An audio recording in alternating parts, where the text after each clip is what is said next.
Hi,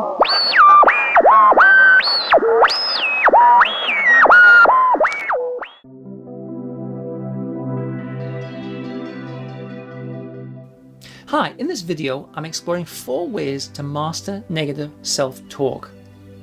Now, negative self-talk is disempowering, it's stress-inducing, it's mood-lowering, it's anxiety-racing, it doesn't really have any useful function. But the first one is pay attention to what you say.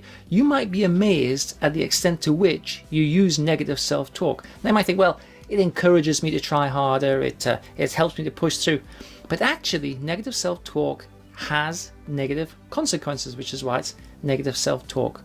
So the first thing you need to do is to recognize what you're saying. And I would suggest that you just keep a notebook or carry a piece of paper and a pencil with you and just write down some of the things that you say about yourself. You can sub-vocalize them or you can speak them out loud, whichever.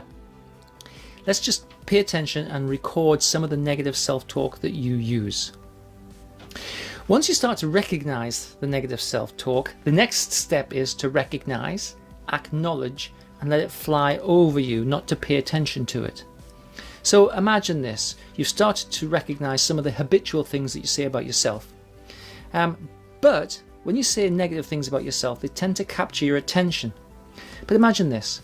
Imagine the negative self-talk or unruly passengers in the backseat of your car, and they're constantly talking and they're constantly saying things, but you're continuing to drive efficiently, effectively. So you can hear them in the background, but you're not giving them any attention because you have a more important task to do, which is to keep your car on the road.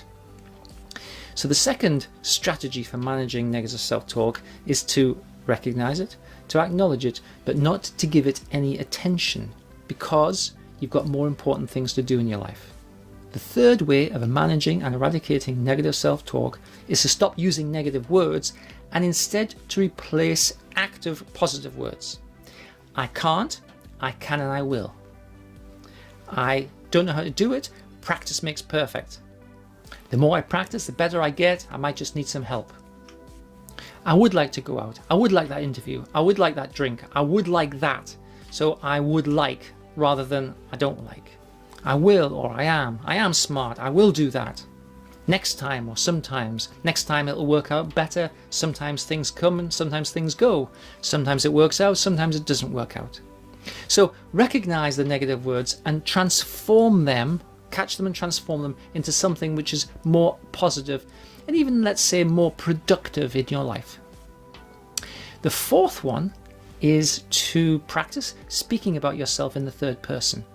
David is recording this video now. That's the third person.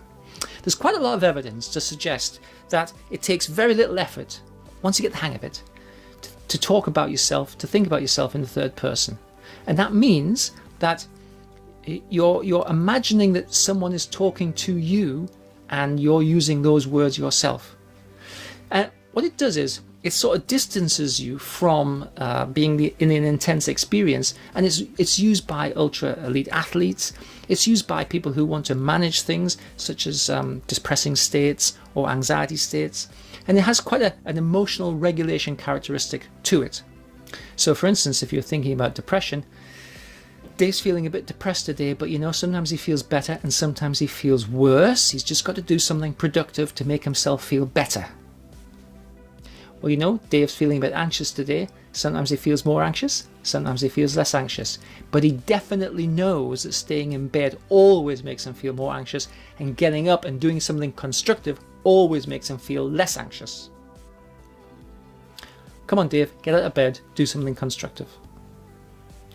Dave doesn't like going for exercise. He's a bit lazy in that respect, but you know what? He always feels better after he's done the exercise. Come on, David, it's time to get up and do some exercise because you'll always feel better afterwards. So we speak about ourselves in the third person. It's good for stress busting. It's good for fighting strong emotions which suck us in and make us lose self-awareness. And it's actually a useful strategy for getting through difficult experiences. So there we are, 4 ways to manage negative self-talk. Practice with these and you'll find them they're really helpful.